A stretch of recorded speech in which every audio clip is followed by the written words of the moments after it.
Cheers, guys. Epix911. Welcome to this VR episode where we're going to look at the technical differences between the regular PlayStation 4 version of Resident Evil 7 in VR against the PlayStation 4 Pro version of the same game. Now, probably the biggest difference between the two is foveated rendering. And a lot of that is easy to miss. There's a lot of videos online that compare the two by having the videos run alongside each other. That doesn't really give you a good idea unless you know specifically what to look for. I'm going to stop at specific points instead and blow those areas up, and we're going to talk about them. But foveated rendering, like Robinson the Journey, the non-pro version relies heavily on foveated rendering. So what you see towards the center is a higher fidelity than what you have towards the perimeter of the screen. PlayStation 4 Pro uses foveated rendering as well, but not near as much as the non-pro version does. It's very, very lopsided, and we're going to see that coming up in the first area that we're going to compare. When he gets out of the vehicle, he's going to look near the back, and we're going to take a look, and we'll see the difference there. It's very obvious. Other areas not quite as obvious as that. This is the place.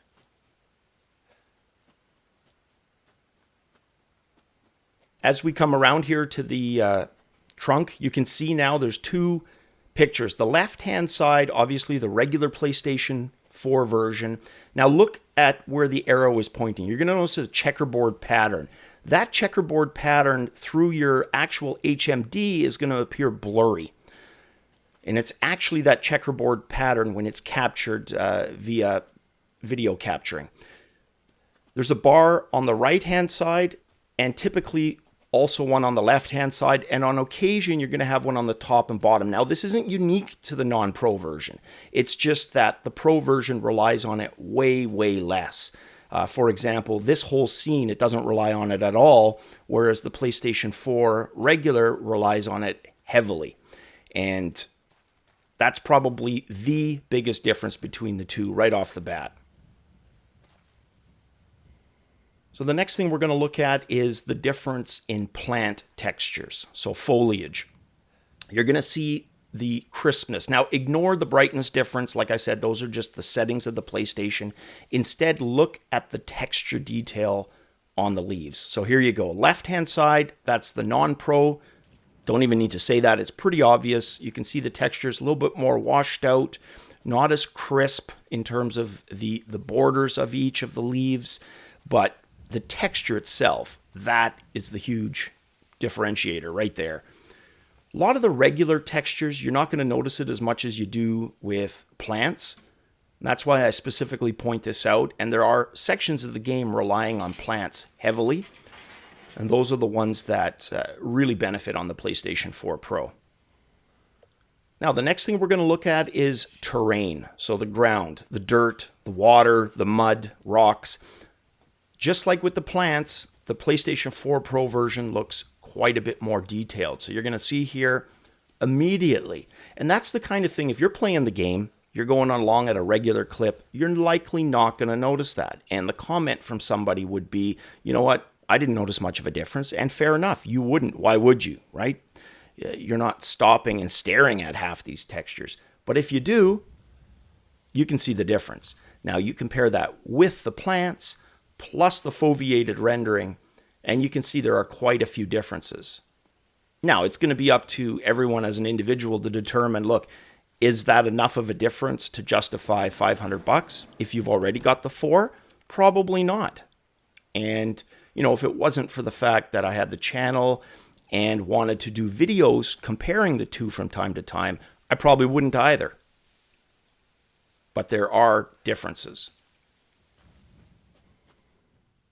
Now, this next difference we're going to look at is distant objects.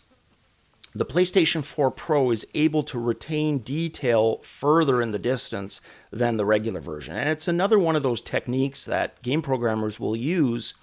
You know, you notice that in pretty much any first-person type game. Hell, even over the shoulder like a Witcher. Skyrim is probably the best example of that, where textures in the distance with more powerful machines and settings, you can retain that difference. And that's what you're seeing here. So if you look at the circled area on the Pro, they retain a lot more detail for that paneling, the wood paneling of the house, than it does on the non-Pro version. And that's pretty much anywhere. Look at the rest of the house, the roof tiles themselves, or just the rest of the woodwork on that whole side of that distant portion of the house, and you see more detail. Again, that's one of those things probably in-game you're not going to notice as readily, but once you notice it, yeah, you notice it. So coming up, we're going to be inside the house.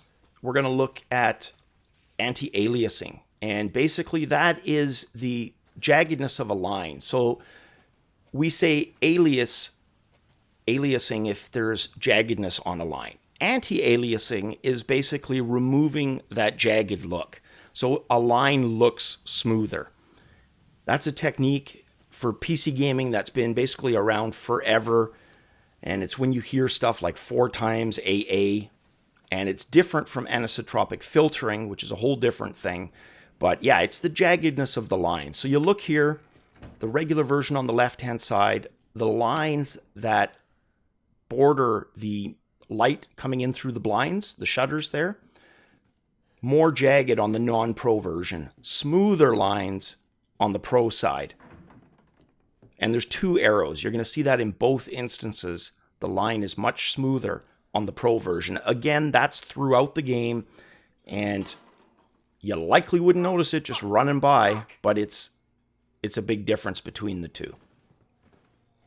And really, those are the big differences. And there's still one big one left, and that's simply what I talked about at the beginning, which is the downsampling from 4K on the Pro version. So look at this picture, and it's probably a perfect example of that. Just all around, the detail, the crispness on the Pro version, it just looks that much more realistic than the non-Pro version. So again, you're coming from 4K to 1080p rather than native 1080p on the left-hand side. And that has that side effect that we're seeing of retaining detail. And some might argue that's subtle, and really, yeah, that's going to be up to individual opinion. How you personally, if that's, again, enough justification to justify the Pro. Like I said, for me with the channel, the ability now to compare games like this with Resident Evil 7, yeah, that was reason enough for me to get it. Would I recommend this? Look, if you're getting into PlayStation 4, go for the Pro. Unless you are somebody who wants to get everything you can out of it, yeah, go for a Pro. But if you have the regular PS4, probably no need to upgrade. Well, that was a quick look at the differences between the versions of Resident Evil 7, the PlayStation 4 Pro and non-Pro version of the game. Let me know if you've got any questions in the comments below, and we'll try to do my best to either answer or illustrate if I missed anything. Cheers, guys.